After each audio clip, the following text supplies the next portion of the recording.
Hello students, this video is to show you how to create frequency tables from continuous data. I have a set of data that's continuous here. As you can see, I have decimals. And to create the frequency table, I created the simple table right here. I'm going to put the classes right here in the first column and second column. This main column is dedicated just to show you later how to create histogram from this frequency table.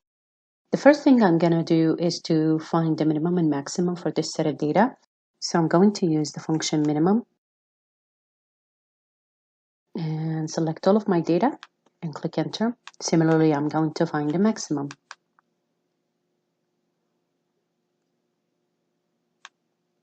Next, I will choose the lower class limit based on the minimum.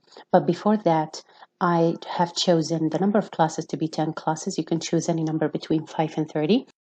10 seems a good fit for this type of data. And then find the class width. The class width is basically the difference between the maximum and minimum divided by the number of classes. And then I will round that number to the nearest integer. So that is equal to the maximum minus the minimum divided by 10. I get 0.9, so I'm going to round it to the nearest integer, which is 1. Now I will look for the lower class limit of the first class. I see my minimum is 3.22, so I'm going to choose a number that is less than that, and at the same time it's a multiple of the class width, which is 1. So that number should be 3 for me. Next, to create the upper class limit for the first class, I will need the lower class limit of the second class. So to create that, I'm going to add the class width vertically to create the lower class limit for all of the classes. So 3 plus 1 is 4, and then 5, 6, 7, 8, 9, 10, 11, 12, 13. Now you notice that I exceeded 10 classes, but I'm using this number just to create the upper class limit of the last class, and I'm not going to use it as a lower class limit of the last class. To create the upper class limit of the first class, I'm going to use this number here. Usually we're going to subtract one discrete unit from the lower class limit of the second class to create the upper class limit of the first class. But if we do that, we will end up with 3 here. So we have all of the numbers that are between 3 and 3. That does not make any sense. So we will go back to our data and analyze it. As you can see here, we have 2 decimal places after the decimal. So that means a good unit that we can subtract from the lower class limit of the second class to get the upper limit of the first class is going to be 0.01. I'm going to write it down here. So I'm going to subtract that number from 4.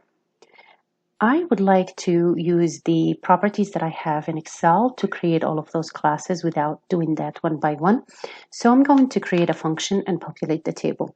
So I need to subtract this cell minus 0.01. Sorry, 0.1. Enter.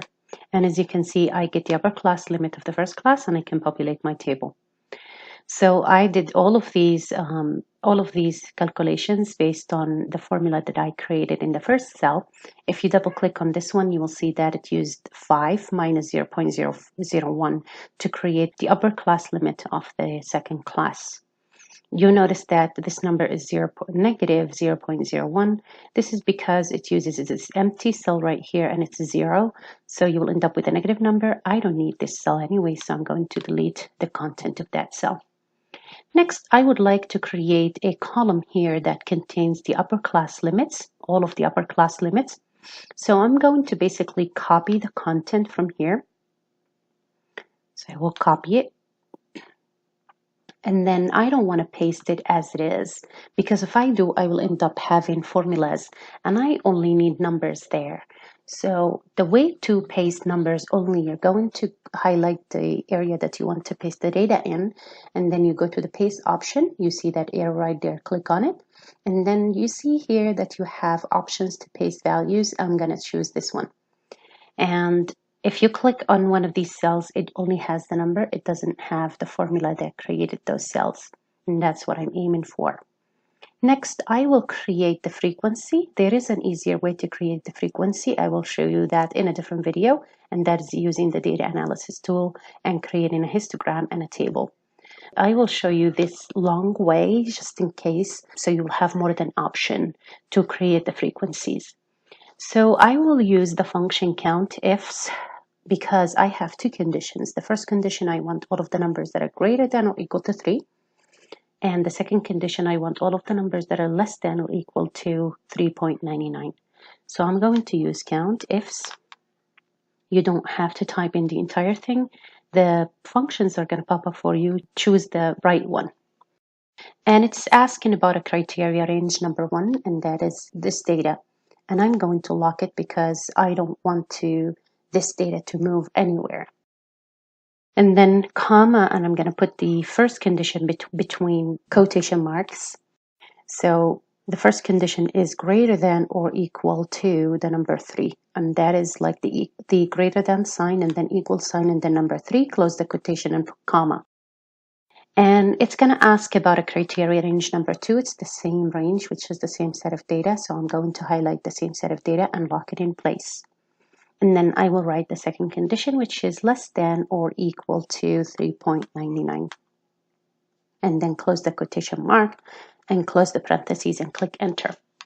I'm going to copy this formula down by populating the table. I will delete the last one. I don't need it. And as you notice, I have the exact same number. The reason why is because I'm not using the right lower limit and upper limit. So I'm in the second class. The lower class limit is 4 and the upper class limit is 4.99. I'm going to go ahead and change them one by one. When I am done with that, I will be right back. I manually edited all of those formulas. If I click on one of them, you will see that it takes the lower class limit and the upper class limit of that class, that is 7 and 7.99. I did that for all of these, and this is how you come up with the frequency table. I think it is easy now to make a relative frequency table. You're just going to add all of these frequencies up, and then the relative frequencies, basically, you take each one of these frequencies and divide it by the total number of frequencies. I hope this video helped you, and I will see you in a different one.